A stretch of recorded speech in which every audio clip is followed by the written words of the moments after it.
Welcome to The Leadership, a business-focused talk show brought to you by the Vested Group. We talk to entrepreneurs, employees, thought leaders, innovators, dreamers, disruptors, and even our own children about what makes us tick on and off the clock. Welcome to a new edition of the Leadership Podcast, brought to you by the Vested Group. You can find out more about us at thevested.com. My name is Hillary Patterson, and I'm here with a new co-host, Denise Scarpa. Today is going to help me out, and we have the good fortune of interviewing Kelsey Cameron. Kelsey, welcome. Hi, everyone. All right, so we always like to start with the basics. How did you wind up at TBG? Yeah, so this is actually a really interesting story. So I've worked with Joel, the CEO, for about 5 years now. On the side, I run my own custom clothing and personal shopping company, and so he's been my client for 5 years. But through COVID, I really had to redirect, and I got into human capital management software sales. And I swear, as soon as I told Joel that, he's like, you know what? You need to meet with Jason, our head of sales, and really learn about what the Vested Group does. And as soon as I sat down with him and got to know your guys' mission, exactly what you do for businesses, it was a no-brainer. I knew I had to come on board in your team. You're definitely the first personal shopper. Yeah. Yeah. We're not saying, we're just saying. I mean, the office is slowly getting better dressed. No doubt. Yeah. We're getting more stylish every day she's there. Exactly. So if she leaves a note on your desk, it's a hint. Fashion co-op. It's like, So where did you grow up? Do you have siblings? Tell us a little bit about your family and your background. Yeah, so I grew up in Northern California, but I moved to Texas about 10 years ago. So now my parents live just about an hour away in Salina, Texas, and my parents are both doctors. So my dad's in emergency room, my stepmom's an anesthesiologist, and my dad and I are very, very close. We go on regular scuba diving trips together. He taught me how to scuba dive, and so we've gotten to travel all over the world together. So very close with him. And I also have 2 older brothers and an older sister. So pretty big family. All right, you said you're the baby. I am the baby, yes. I enjoy it, for sure. Good to have the older protectors, and, it's always good to be the dad's favorite as the youngest. Yeah, absolutely. Yeah, that pays to be the youngest, for sure. Absolutely. So your siblings live around here also?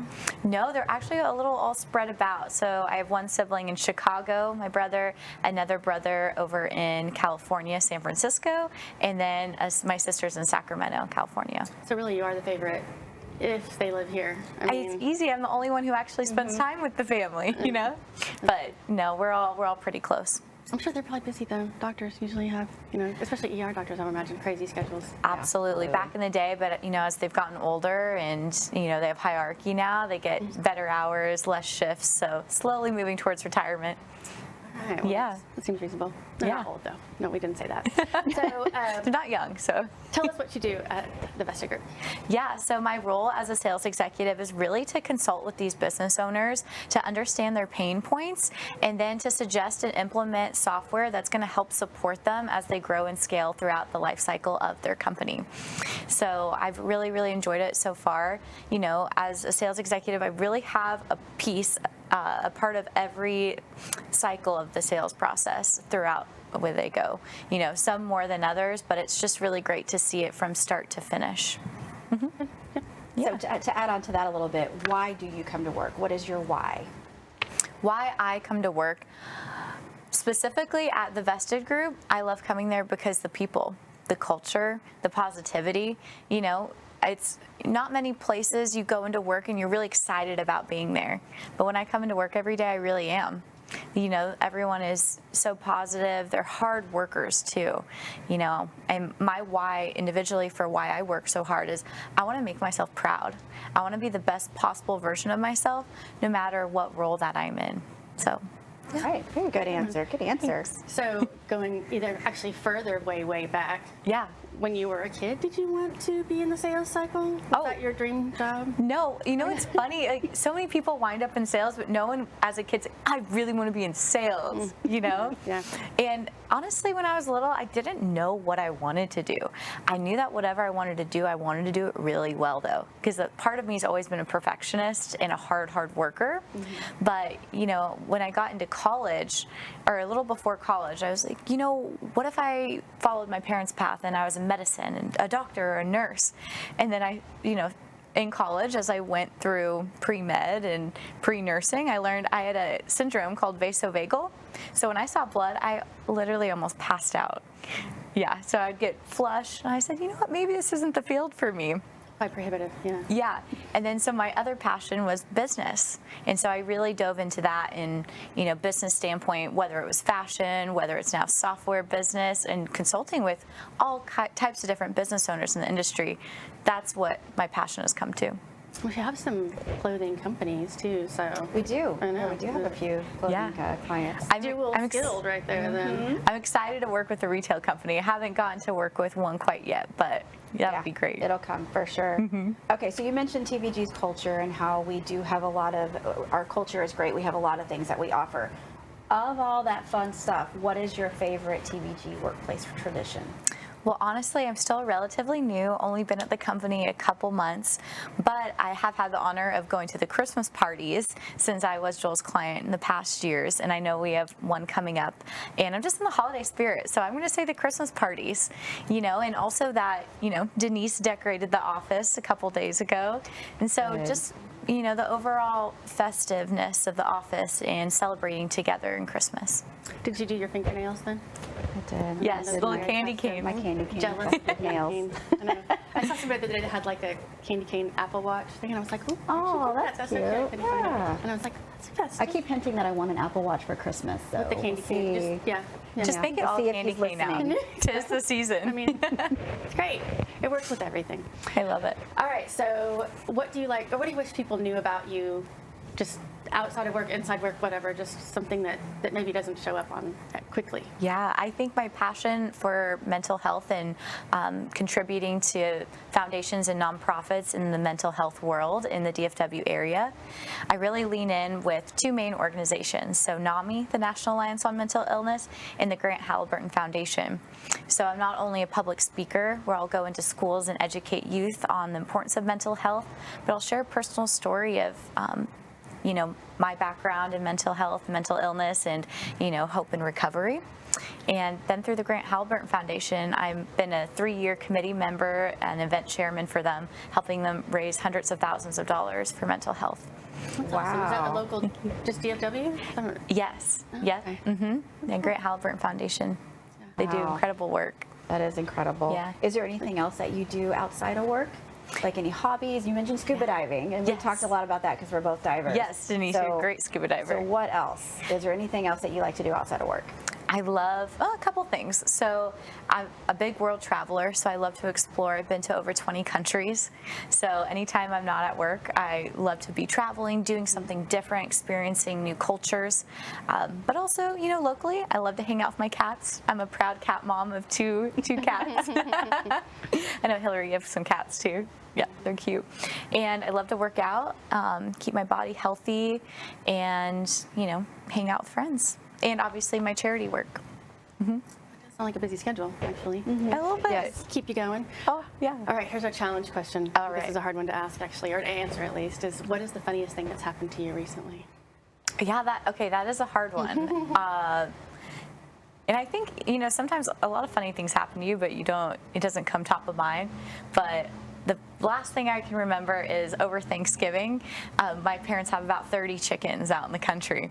So one of the coops, late night before I went to bed, I had some wine, and I went to go open and play with the chickens a little bit. Well, I didn't shut the door all the way. Uh-oh. And I didn't realize that, until the morning. Thank goodness I was the first one to get up, and I was like, looked out the window, I was like, why are all the chickens running around? And I realized I left the door open. So I spent an hour trying to silently gather all these chickens. Do your chicken count. See how I many was are doing the missing? chicken dance for sure. This one little Silky was getting away from me. I had to go run after her. Funny. So it took me about an hour, but I gathered them in, and then I swear, like 2 minutes later, my parents woke up. I was like, nothing happened. Sweaty. Wow. Yep. For a run. Yep, no chickens were lost in their night. But That's lucky. They had a lot of Yeah. fun play. Our neighbors have chickens, and they've had a lot of chickens over the years, and every once in a while they leave the pen open, and the next morning there's just big piles of feathers in our backyard. Well, the chicken, presumably a chicken, yeah.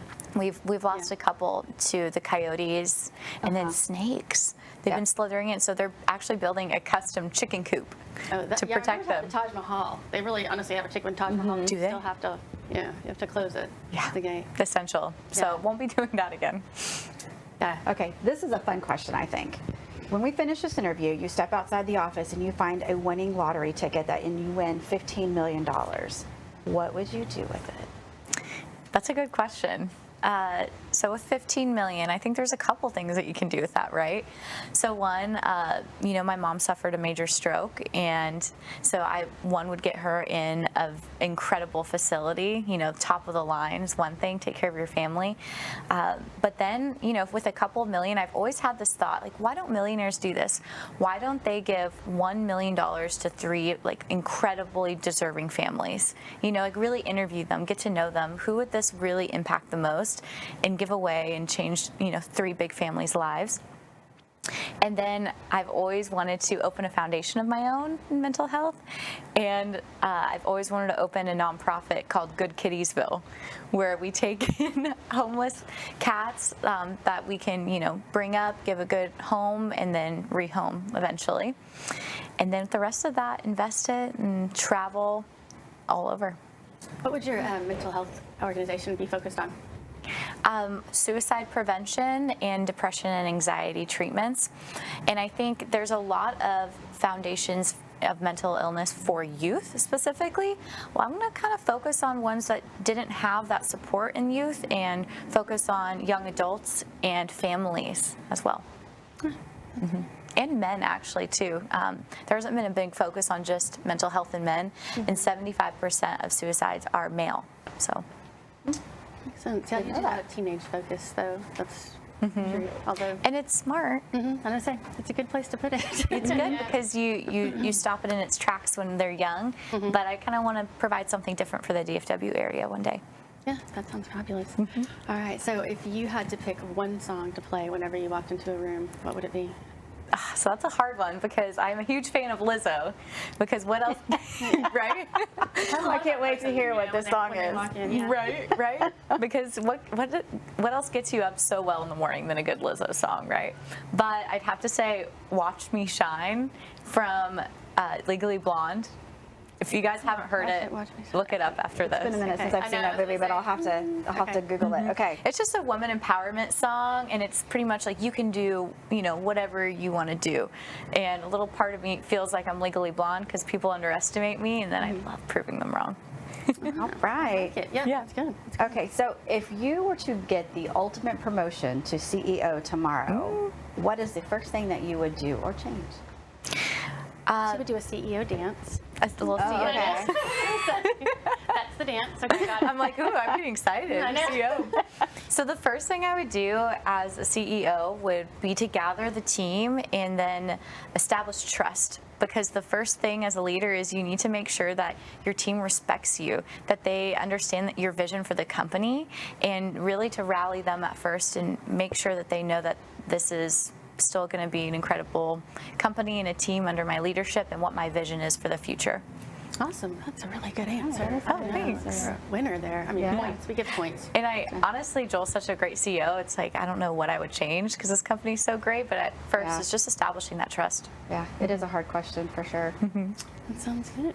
All right. Well, I think that about wraps us up. Thank you, Kelsey, for being our guest today. And if you would like any more information on the Vested Group, please visit our website at thevested.com. Thank you. Thanks. Thank you, guys.